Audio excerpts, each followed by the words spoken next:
My name is Elena Brooks. I'm 25 years old, and my father tried to break me by leaving me stranded in a storm 30 miles from home. He thought he was teaching me a lesson about attitude, but he was the one about to learn something about consequences. Before I tell you how everything flipped, like and subscribe, and drop a comment telling me where you are watching from. My dad's voice was calm as he pulled over on a dark country road. The rhythmic thud of the windshield wipers was the only sound for a moment, slicing through the heavy silence inside the car. Outside, the rain wasn't just falling. It was attacking the world, hammering on the roof and turning the asphalt into a black, slick mirror. 30 miles in the rain won't kill you, he said, his eyes fixed on the road ahead, not even bothering to look at me. Maybe it'll rinse the attitude off. The words hung in the air, cold and sharp. He wasn't yelling. He never yelled. His cruelty was always delivered in a steady, reasonable tone that made you question your own sanity. He took my phone from my hand before I could react.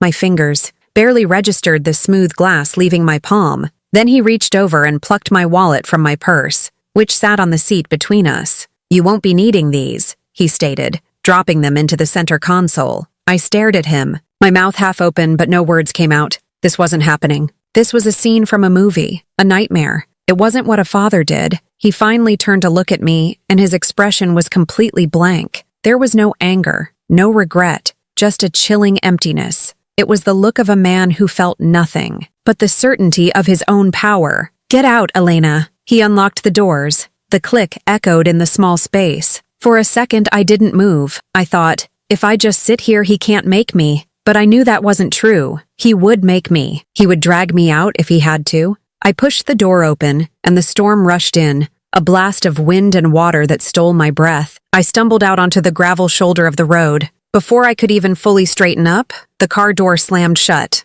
The engine revved, a sound that cut through the roar of the rain. The red glow of his taillights painted the wet road for a moment, and then they began to shrink, pulling away from me. I watched them go, a stupid, primal part of my brain screaming for him to stop, to turn around, but he didn't. The red dots disappeared into the storm, swallowed by the darkness and the sheets of water, and then I was alone, utterly and completely alone. The silence he left behind was louder than the storm. In that moment, standing on the edge of a forgotten road with nothing but the clothes on my back, I knew this was not discipline. It was never about lessons. It was about breaking me. It was cruelty, disguised as a father's love. I live in Raleigh, North Carolina, in a small one-bedroom apartment that smells like old books and brewing tea. It's my sanctuary. The walls are lined with bookshelves that bow slightly under the weight of history texts and literary classics. I'm working on my master's degree in library science,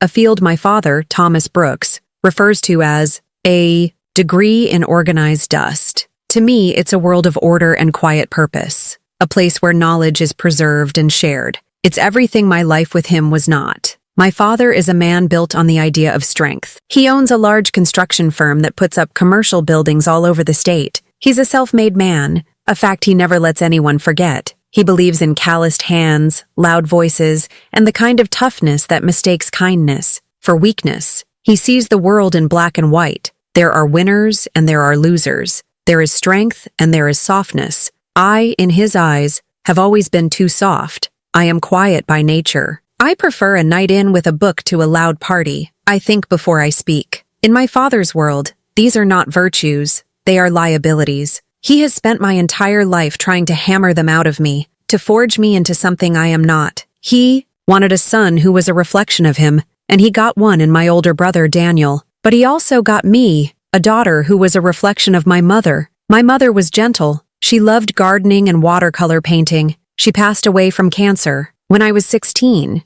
and with her went the only buffer I had against my father's rigid expectations. After she was gone, he seemed to transfer all his disappointment onto me. He would look at me, and I could see him searching for some sign of his own grit, his own iron will. All he found was her softness, and he resented me for it. Daniel, on the other hand, could do no wrong. He followed my father into the construction business, and every minor achievement was celebrated as a monumental success. Daniel fixed a leaky faucet, and my father would praise his practical skills for a week. I would get a 4.0 GPA for a semester, and he would ask if my classes were getting easier. The favoritism wasn't subtle. It was a blaring, unavoidable fact of our family dynamic. Daniel learned early on to lean into it. He became my father's echo, nodding along to his lectures on strength and resilience, often directing them at me. "Dad's right, Elena," he'd say, with a tone of feigned concern. "You've got to toughen up. The world's a hard place." Their idea of toughening up was a constant barrage of criticism. My choices were always wrong. My master's program was a waste of time and money. The small job I had at the university library was beneath a Brooks. My friends were too intellectual, not the kind of people with real-world connections. Every conversation was a minefield, and I learned to navigate it by staying silent, by making myself smaller and smaller until I was barely there at all. My apartment became my escape. Here, I could breathe. I could be the person I actually was, not the disappointing daughter my father saw. The rent was a stretch on my meager income, but the independence was priceless. I paid for it myself, a point of pride he saw as an insult. He'd offered to buy me a condo, a gift that would have been another chain, another way to keep me under his control. I politely refused, and in his eyes, I had thrown his generosity back in his face. The phone calls were the worst. They were never just to say hello. They were interrogations. He'd call on a Tuesday night. "What are you doing?" "Just studying, Dad." "Still got your nose in a book, huh? You know, your brother just closed a big deal on that new office park. He's out there making things happen. You're just reading about things that already happened." It was exhausting. Every interaction felt like a test I was doomed to fail. I was the living, breathing embodiment of everything he disdained: sensitivity, quietness, and a love for a world that existed beyond concrete and steel. He didn't just disagree with my life, he was offended by it. He saw my softness not just as a flaw, but as a personal betrayal, and he was determined, through his series of cruel lessons, to correct it. He truly believed he was helping me, that by chipping away at my soul, he was making me stronger. He never understood that he wasn't building me up. He was just tearing me down. Being left on the side of a road in a storm felt like a final act, but it was really just the climax of a long and painful story. My father's lessons were a fundamental part of my upbringing, each one designed to carve away a piece of my identity that he found unacceptable. They were always public, always humiliating, and always framed as being for my own good. Remember my freshman year of college. I had saved up for months from a part-time waitressing job to buy my first car, a 10-year-old Honda that was my pride and joy. It wasn't much, but it was mine. It was my freedom. One evening, during a family dinner with my aunt and uncle, my father started talking about a local politician he despised. I, foolish and young, made the mistake of offering a different opinion. I didn't argue. I just said that I had read an article that presented another side of the issue. The table fell silent. My father slowly put down his fork and knife. "An article?" he said, his voice dangerously low. "You read an article, and now you think you know more than me?" I tried to backtrack. "No, I just meant—" "I know what you meant," he cut me off. He pushed his chair back and stood up. "You meant to be disrespectful. You think that little bit of college has made you smart. You don't know anything about the real world." He walked to the hall closet where we kept a bowl for keys. He fished out my car keys,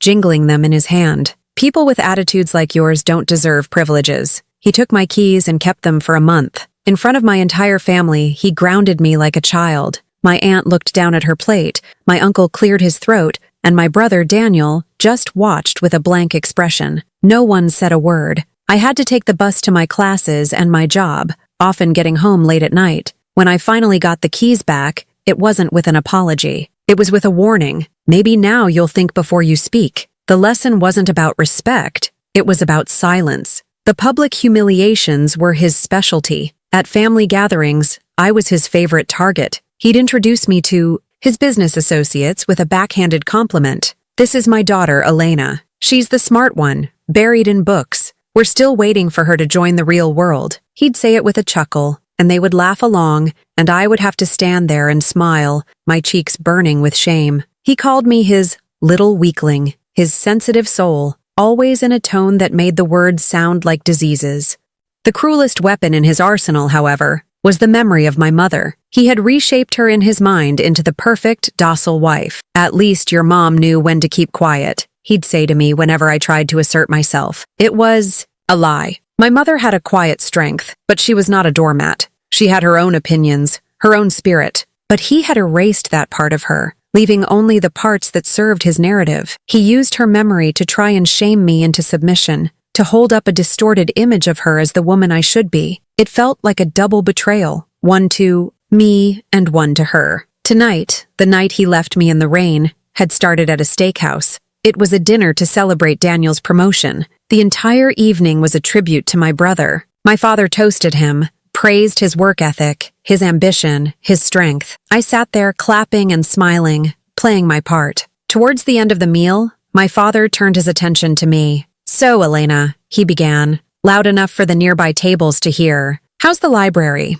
You cataloged any exciting new books on knitting this week?" Daniel snickered. I felt that familiar heat rise in my face. I took a sip of water, planning to let it go, as I always did, but something inside me snapped. Maybe it was the cloying self-satisfaction on his face, or the dismissive way he waved his hand, as if my entire life was a joke. I put my glass down and looked him in the eye. "I'm helping to digitize a collection of historical manuscripts from the 18th century, I said, my voice even and clear. "It's important work, and I'm proud of it." It was not an attack. It was a simple statement of fact, but to my father, it was an act of rebellion. He saw it as me challenging his authority, correcting him in public. His smile vanished. The atmosphere at the table turned to ice. "You're proud?" he repeated slowly. "Proud of sitting in a dusty room, hiding from the world? Your brother is out there building the world and you're hiding from it." "That's not fair," I whispered. "Life isn't fair," he shot back. "It's hard.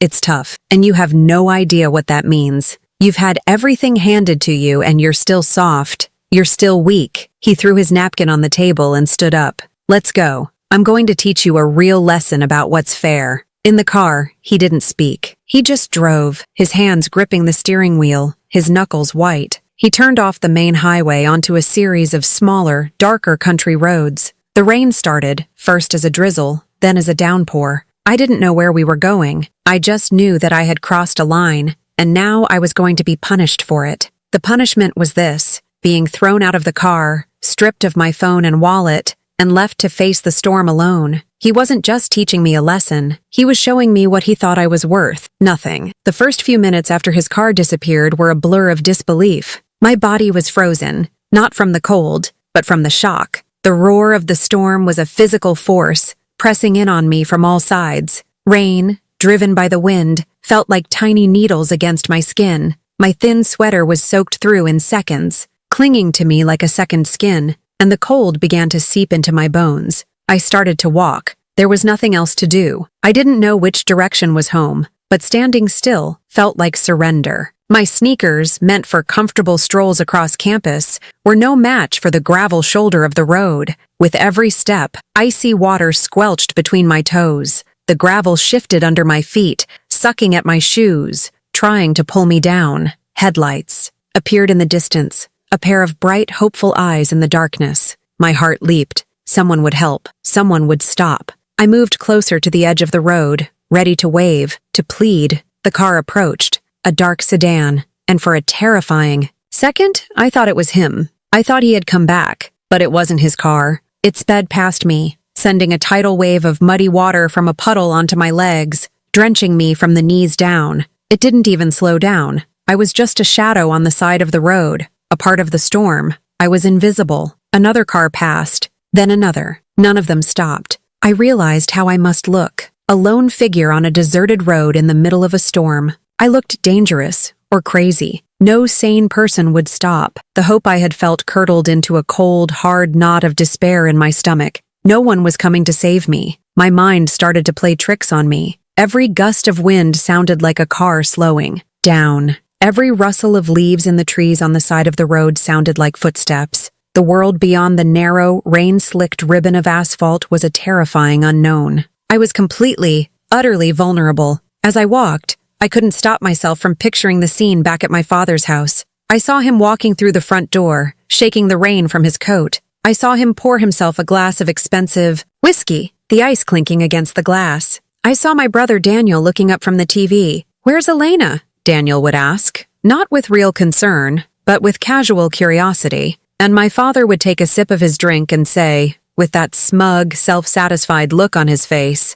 "She's learning a lesson. She needed a little attitude adjustment." And Daniel would nod, accepting it without question. Yeah, she can be a handful, he might say, turning his attention back to the screen. The thought of it was more chilling than the rain. My absence wasn't a crisis. It was a topic of conversation. My suffering was a tool for my father's ego, a story he would tell himself to prove that he was a strong parent, a man who wasn't afraid to make the tough decisions. He wasn't at home worrying about me. He was at home congratulating himself. He was probably already bragging about how he had finally taught me some respect. The miles stretched on. Time seemed to warp, slowing down and speeding up. 1 minute, I was focused on the simple, agonizing act of putting one foot in front of the other. The next, an hour had passed in a daze of shivering and misery. The cold was becoming a serious problem. My teeth were chattering uncontrollably, and my fingers were stiff and numb. My body was starting to shake, not just from the cold,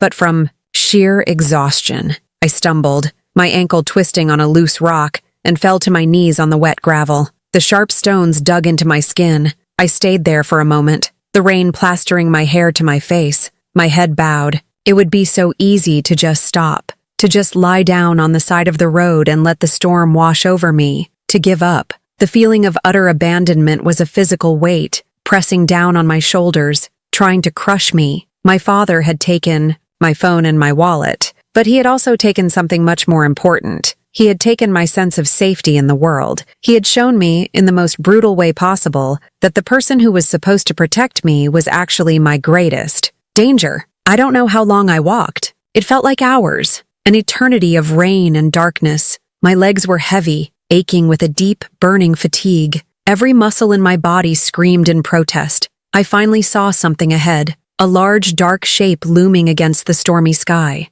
As I got closer, I realized it was an old, rusted billboard. Its advertisement long faded into a meaningless blur of colors. It stood on thick metal legs, offering a tiny patch of ground that was slightly less battered by the relentless downpour. It wasn't much, but it was shelter. I stumbled towards it, collapsing against one of the cold, wet metal posts. I slid down, to the ground, huddling in the small space, trying to make myself as small as possible. The wind still whipped around the edges, but at least the direct hammering of the rain had lessened. I wrapped my arms around myself, shivering so violently that my whole body shook. The cold was deep inside me now, a frozen core that no amount of friction could warm. It was there, huddled under that forgotten billboard, that my father's voice began to echo in my head. It was as if the storm had stripped away all my defenses, leaving my mind raw and exposed to every cruel phrase he had ever thrown at me. Strong women don't whine. The memory came sharp and clear. I was 10 years old, and I had fallen off, my bike scraping my knee badly. I was crying, more from the shock than the pain. He hadn't helped me up. He had stood over me, his arms crossed, and delivered that line. I had choked back my tears, ashamed of my own pain. I had spent the rest of my life choking back tears, believing that any display of emotion was a sign of weakness. But as I sat there, soaked and freezing, I realized the truth. Refusing to cry doesn't make you strong. It just makes you silent. You're ungrateful. This was his favorite accusation, used any time I expressed a desire or an opinion that didn't align. With his ungrateful for the food on the table, the roof over my head, the opportunities he provided. He saw his parental duties not as obligations, but as transactions. He gave me life, and in return, I owed him obedience. I owed him a version of myself that he could be proud of. Anything less was ingratitude. But what was I supposed to be grateful for? A home where I felt like a stranger? A father whose love felt conditional and cruel? I wasn't ungrateful. I was suffocating. No one will ever stand up for you. This one hit the hardest, because for most of my life, it had felt true. My brother never had. My extended family, witnessing my humiliations, had always chosen silence. They were afraid of his anger, of being cast out of his favor, so they looked away. And I learned that I was on my own. He had isolated me, ensuring that his was the only voice I would ever trust, the only judgment that would ever matter. He had built a prison around me, and the bars were made of fear and silence. As I shivered, under the billboard, that feeling of absolute loneliness was a crushing weight. He was right. No one was coming for me. The storm raged on, a perfect mirror of the chaos he had created in my life. It was relentless, suffocating, and cold. It was my father's control made manifest. He thought he could use it to wash the fight out of me, to rinse away my defiance until nothing was left but a clean slate of obedience. I looked at my hands, pale and wrinkled from the water, trembling uncontrollably. I saw myself as he must have seen me, pathetic, weak, drowning in my own softness. For a moment, I believed him. I believed I deserved this. I had talked back. I had been disrespectful. This was the consequence. But then, something shifted. A flash of lightning lit up the sky, and in that brief, brilliant moment, I saw my own reflection in a puddle of water on the ground. A stranger stared back at me, a wild, soaked creature with matted hair and haunted eyes. I expected to feel pity for her, but instead I felt a surge of something else. It was anger, a pure, hot, righteous anger that burned through the cold. He had no right. No parent had the right to do this to their child. This wasn't a lesson. This was abuse. It wasn't about making me stronger. It was about proving he was in control. The anger was a fire, a small, flickering flame deep inside my frozen core. I focused on it.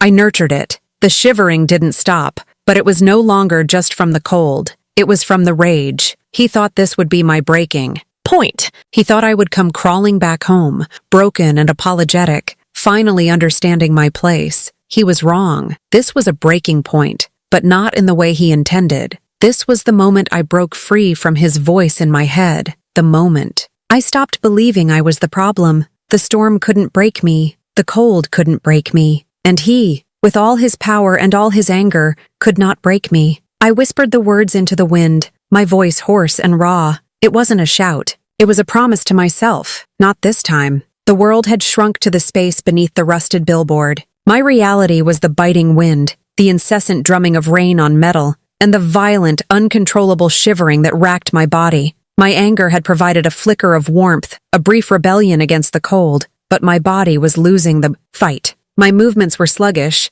my thoughts starting to blur at the edges. Despair, a cold and heavy blanket, was beginning to settle over me again. I closed my eyes, picturing my small, warm apartment, the scent of my books, the feel of a soft blanket. It felt like a different lifetime, a world I could never get back to. That's when I heard it. A sound different from the cars that had sped past, uncaring. This was a low, heavy rumble, the sound of a large engine slowing down. I tensed, my head snapping up. Headlights cut through the curtain of rain, but instead of sweeping past, they slowed, pulling over onto the gravel shoulder just a few yards from my pathetic shelter. The engine didn't cut out. The vehicle just sat there, idling, its lights pinning me like a frightened animal. My first thought was fear, a primal terror that shot through my exhausted body. Who stops on a deserted road, in a storm like this, in the middle of the night? My father's warnings about the dangers of the world, warnings he ironically never applied to himself, screamed in my head. I pressed myself harder against the metal post, trying to disappear into the shadows. Then, a second thought, even more chilling. It's him. He came back. The idea of seeing his car, of him getting out to deliver another lecture or to mock my miserable state, was somehow worse than any stranger. It would mean the lesson wasn't over, but this wasn't his sleek German sedan. This was a large, black SUV, the kind that was built to command the road. The driver's side door opened, and a large figure emerged, silhouetted against the headlights. A black umbrella snapped open, a small, defiant shield against the deluge. The figure walked towards me, his steps measured and certain on the treacherous gravel. As he came closer, moving out of the direct glare of the lights, I could finally see who it was. My breath caught in my throat. It was Ethan Cole. Ethan had been a part of my father's world for as long as I could remember. He was the head of my father's personal security detail, a man who was more of a shadow than a person. He was in his mid-40s, with a stern, unreadable face, short-cropped graying hair, and the quiet, imposing presence of a man who had seen things. I knew he was ex-military, special forces, or something similar, but he never spoke of it. He was a wall of professionalism, his eyes missing nothing. In all the years I had known of him, I don't think we had ever exchanged more than a dozen words. He was my father's man, paid to protect him and his assets. In his eyes, I always assumed I was just one of those assets, the soft, disappointing daughter he had to occasionally keep an eye on. He stopped a few feet from me, holding the umbrella so that it partially shielded me from the rain. He looked down at my huddled form, his expression uncharacteristically betraying a flicker of something, concern, perhaps, or pity. It was gone as quickly as it appeared, replaced by his usual stoic mask. "Miss Brooks," he said. His voice was a low baritone, calm and firm, cutting through the noise of the storm. It was a voice that expected to be obeyed. I stared up at him, bewildered. "Ethan?" My own voice was a hoarse croak. What are you doing here?" "Your father called me a little while ago," he explained, his tone neutral, clinical. "He informed me that you had decided to take a walk to cool off." The way he said the words, "take a walk," was subtle, but I heard the disapproval in them, the quiet condemnation of my father's lie. "Given the weather and the location, I felt it was my duty to ensure your safety." My mind reeled. My duty. My father hadn't sent him. Ethan had come on his own. He had heard my father's casual cruelty and had made a choice. He had chosen to act. He was risking his job, a very well-paying job, by defying the man who signed his checks. He was standing up for me. The thought was so foreign, so utterly alien, that I couldn't fully process it. My father's final, cruelest taunt echoed in my mind. "No one will ever stand up for you." And yet, here was someone doing just that. "Let's go, Miss Brooks," he said, extending a hand to me. "You're not safe out here." I looked at his hand. It was large and steady. Taking it felt like a monumental decision. It meant accepting help. It meant trusting someone in a world where I had been taught to trust no one. I hesitated for only a second before placing my cold, trembling hand in his. His grip was firm and warm. He pulled me to my feet with surprising gentleness. I was so weak I stumbled, and he steadied me with a hand on my arm. He walked me to the SUV, the umbrella a small haven in the middle of the chaos. He opened the passenger door, and a wave of blissful, dry heat washed over me. The interior was luxurious leather, the dashboard glowing with soft lights. It was a world away from the cold, wet misery I had been enduring. I slid into the seat, my soaked clothes instantly fogging the windows. Ethan closed the door, walked around the front of the car, and got in behind the wheel. He didn't start driving right away. Instead, he turned up the heat, directing the vents towards me. Then he reached into the back seat and pulled out a thick, dry towel and a sealed bottle of water. He handed them to me without a word. "Thank you," I whispered, my voice thick with an emotion I couldn't name. It was more than gratitude. It was a profound, earth-shattering sense of relief. I dried my face and hair, the simple act feeling like the greatest luxury I had ever known.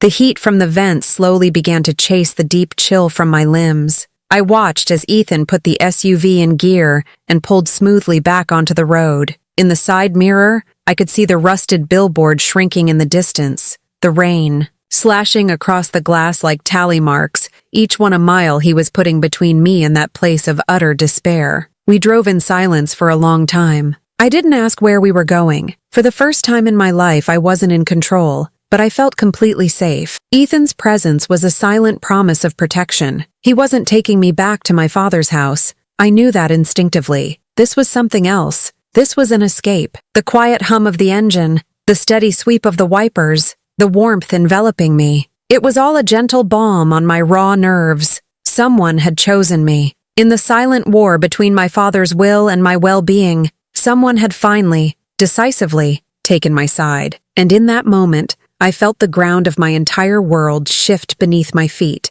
The revenge wasn't a loud, angry thing. It began quietly, in a warm car, with a man who simply decided to do the right thing. The first 24 hours were a blur of warmth and quiet care. Ethan didn't take me to my apartment. He knew, without having to ask, that it was the first place my father would look for me. It wasn't a safe place anymore. It was a known location, a tether my father could use to pull me back into his orbit. Instead, Ethan drove to a quiet, upscale hotel in a neighboring town, a place of hushed corridors and anonymous comfort. He handled everything with an almost invisible efficiency. He spoke quietly with the concierge, securing a room under a different name. He had a bellhop bring up a tray of hot soup and sandwiches. While I was in a scalding hot shower, letting the water wash away the grime and the last of the deep-seated cold, he had someone from the hotel's gift shop deliver a change of clothes. A tipao, simple sweatsuit and a t-shirt, the softest, most wonderful things I had ever felt. He never intruded, never asked too many questions. He simply created a space for me to recover. He sat in a chair across the room, watching a silent news channel on the television, his presence a silent guard post at the edge of my new fragile reality. When I finally emerged from the bathroom, dressed in the dry clothes, my wet hair wrapped in a towel, he simply nodded towards the food. "You should eat," he said. I did, and the warmth of the soup spread through me, calming the last of my shivers. It was only then, as my body finally felt safe and my mind began to clear, that the questions started to surface. "Ethan," I began, my voice still a little shaky. "Your job, my father, you'll be fired for this." He looked at me, his expression as calm as ever. "I submitted my resignation via email about an hour ago," he stated, as if he were discussing the weather. "My contract had a clause regarding moral and ethical conflicts. I believe leaving a client's daughter stranded 30 miles from home during a severe weather event qualifies." I was stunned into silence. He hadn't just helped me. He had severed his ties with my father completely. He had detonated his own career for me. "Why?" I finally asked, the word barely a whisper. He was quiet for a long moment, his gaze distant. "I was in the army for 20 years, he said, his voice softer now. "One of the first things you learn is that you never, ever leave someone behind. It's a simple rule. My duty was to your family's safety. Last night, your father became the primary threat to that safety. The choice was clear," he then added, "and I have a daughter. She's about your age." He didn't elaborate, but he didn't need to. I understood. He wasn't just seeing a client's daughter, he was seeing his own. The next few days were a masterclass in quiet rebellion. Ethan knew my father's tactics. He knew my father would try to control the narrative, to isolate me, to cut off my resources. So we moved quickly. Ethan had his own resources, connections I never knew existed. He helped me find a new apartment, a small place in a secure building, on the other side of the city, with a lease signed under my name alone. He helped me get a new phone and a new number, a simple act that felt like changing the locks on my soul. He helped me set up a new bank account, and he made a phone call to a lawyer, a friend of his, just to have someone on call. As I began to rebuild the practical architecture of my life, I knew I had to address the emotional fallout. My father would already be spinning his story, painting me as an unstable, dramatic, ungrateful child. I had to tell the truth. I had to tell my story before he could erase it with his. My first call was to my Aunt Carol, my mother's younger sister. She was a kind woman, but one who had always been intimidated by my father's personality. We met for coffee in a small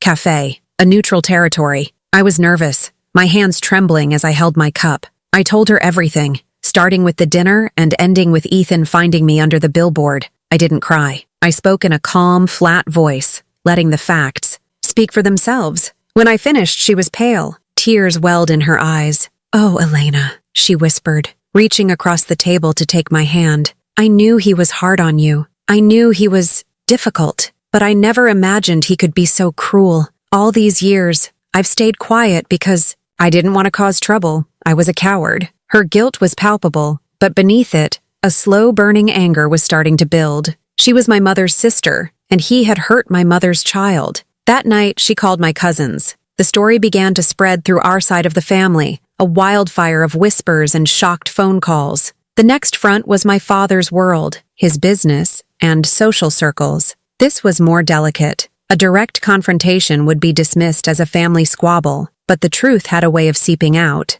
Aunt Carol, fueled by a newfound resolve, had lunch with the wife of one of my father's primary business partners. She didn't deliver the story as an accusation. She framed it with concern. "I'm so worried about Elena," she'd said. "Thomas is so stressed lately. The other night, he and Elena had a small disagreement, and he just left her on the side of the road in that awful storm, 30 miles from home. Can you imagine? She could have been hurt. I just don't know what's gotten into him." It was brilliant. It was presented not as an attack on his character, but as a worrying sign of instability. The story spread like a virus through the country club set, through the charity boards, through the tight-knit community of Raleigh's business elite. The details were too specific, too shocking to be easily dismissed. Leaving your daughter in a storm wasn't tough parenting. It was monstrous. It was the act of a man who was dangerously out of control. My father tried to fight back. We heard through the grapevine that he was telling people I had a meltdown, that I had run off after a minor argument. He claimed he was just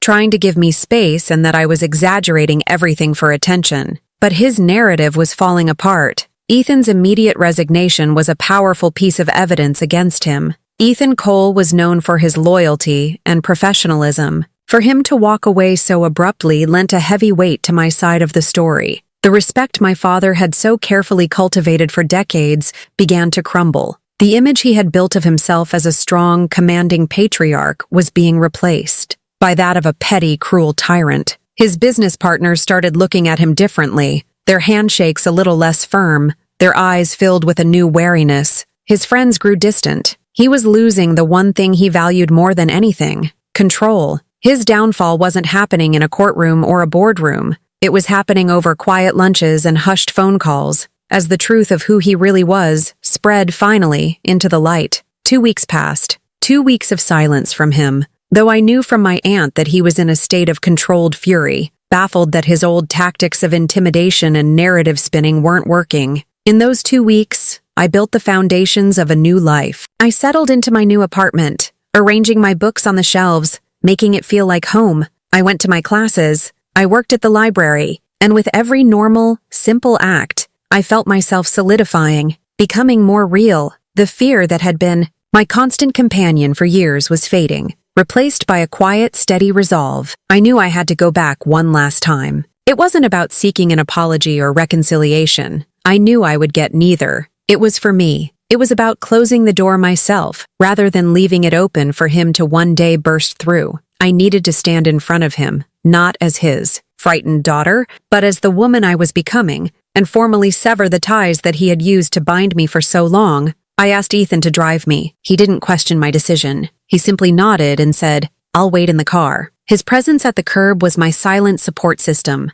a reminder that I was no longer alone. As we pulled onto my old street, I felt a flicker of the old anxiety, a phantom limb of fear. The large brick house, which had once seemed so imposing, now looked just like a house. A well-manicured prison, perhaps, but its power over me was gone. I took a deep breath, got out of the car, and walked up the familiar stone path to the front door. I didn't have to ring the bell. He must have been watching from the window because the door opened before I reached it. The man standing in the doorway was a stranger. It was my father's face, but the confident, commanding aura was gone. He looked smaller, diminished. His expensive shirt was wrinkled. There were dark circles under his eyes, and his hair, usually perfectly combed, was out of place. The house behind him was dark and silent. It felt hollow. For the first time, I saw him not as an all-powerful titan, but as a deeply insecure man whose world was crumbling because he had lost his primary victim.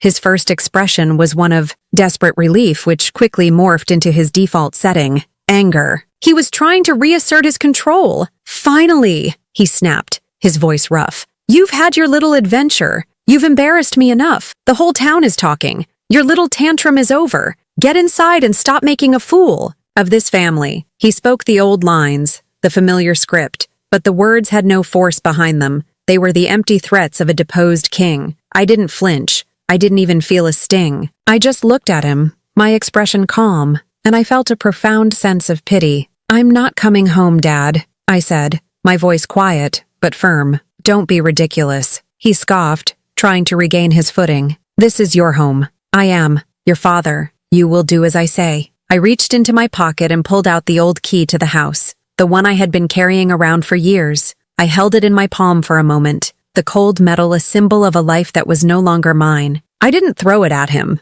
I didn't make a grand gesture. I simply bent down and placed it carefully on the stone step at his feet. The small metallic sound was the only noise for a moment. I straightened up and looked him in the eye. "You always wanted to teach me lessons," I said, my voice resonating with a clarity I had never felt before. "You wanted me to be strong, to be tough. Well, I finally learned something. Out there on that road, with nothing but the rain and the dark, I was more afraid of you coming back than I was of anything else. I was afraid of your voice, your judgment, your disappointment. It's been the soundtrack of my entire life." He started to speak, to interrupt, but I held up a hand, and to my astonishment, he fell silent. He was listening. "But when you're truly alone," I continued, "the only voice you have to listen to is your own." And I realized something. Your voice isn't powerful, Dad. It's just loud. Your strength isn't real. It's just control. You don't build people up. You just tear them down to make yourself feel tall.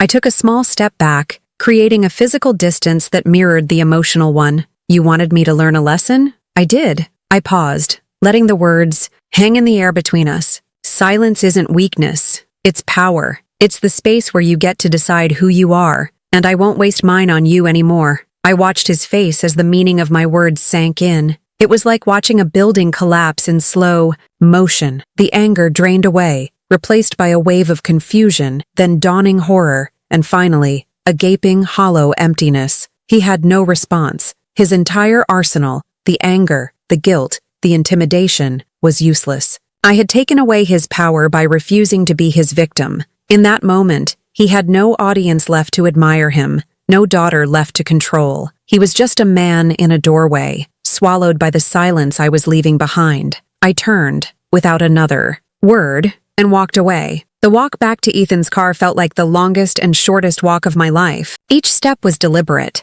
a conscious choice to move forward and not look back. The air felt cleaner, the colors of the manicured lawns and autumn trees more vivid. It was as if a filter of gray I hadn't even known was there had been lifted from my eyes. I didn't run. I didn't hurry. I just walked, feeling the solid ground beneath my feet. I opened the car door and slid into the passenger seat. Ethan didn't start the engine right away. He just looked at me, a question in his otherwise unreadable eyes. "Are you all right, Miss Brooks?" he asked, his voice low. A slow smile spread across my face. It felt unfamiliar, but real. "My name is Elena," I said. "And yes, Ethan, for the first time in a very long time I am." He nodded once, a small, respectful acknowledgement. He started the car, and we pulled away from the curb. In the rearview mirror, I took one last look. My father was still standing. In the doorway, a static figure framed by the grand entrance of his empty house. He hadn't moved. He just watched us go, shrinking with every foot we drove, until he was just an insignificant speck, swallowed by the distance. I felt no anger, no sadness, not even the satisfaction of victory. I felt a vast, peaceful, and profound nothing. He was no longer a character in my story. He was just a part of the scenery I was leaving behind. The drive to my new apartment was quiet. It wasn't an awkward silence, but a comfortable one, filled with unspoken understanding. My mind, however, was alive, processing the seismic shift that had just occurred. I thought about the concept of strength, the word my father had, wielded like a weapon my entire life. His definition was brittle, built on the submission of others. It required an audience, a victim. It was loud and arrogant, and ultimately hollow. I was discovering a new kind of strength, a quieter one. It was the strength of resilience, of knowing your own worth without needing anyone else to validate it. It was the strength to walk away from a battle you finally realized you didn't need to fight. I thought about my mother. For years, my father had used his twisted memory of her as a cage to keep me in. He painted her as meek and silent, and I, in my grief, had never questioned it. But now, I felt closer to her than ever. I realized her strength hadn't been in her silence, but in her ability to endure him, to carve out a space for her own gentle world of gardens and watercolors in the shadow of his iron will. By leaving, I wasn't betraying her memory. I was finally honoring her spirit. I was choosing to live in the light, away from the shadow. When we arrived at my building, Ethan walked me to the lobby. "If you need anything, Elena," he said, handing me a business card, "don't hesitate to call." The card didn't list a company. It just had his name and number. He was no longer my bodyguard. He was my friend. "I won't," I promised. "Thank you for everything." He simply nodded and left. I went up to my small apartment, the first place that was truly and completely mine. The evening light was filtering through the single large window, illuminating the dust motes dancing in the air. The silence was absolute, but it wasn't the tense, heavy silence of my father's house, where a wrong word could shatter the peace. This was a different kind of silence. It was my silence. I walked over to the kettle and put water on to boil for tea. I pulled a book from the shelf, running my fingers over the worn spine. These simple acts, the mundane rituals of a life I was building for myself, felt sacred. My father thought leaving me in the rain would break me, that it would wash away my defiance. But he was wrong. It had been a baptism. It had washed away his control, his voice, his power over me. It had cleansed me of the fear and guilt I had carried for so long. I sat in my favorite armchair, the the book in my lap, a warm mug of tea in my hands. The city hummed quietly outside my window. The silence in my apartment was a comforting presence, a space where I could finally hear my own thoughts, dream my own dreams, and simply be. He had left me stranded in a storm, but I had found my own harbor, and I was, at last, at peace. I thought the rain would drown me. Instead, it cleansed me. My father lost his power the moment I chose not to return. Sometimes the strongest revenge is choosing peace. If this story moved you, don't forget to like this video, subscribe, and drop a comment telling me where you're watching from. Your support helps bring more stories like this to light.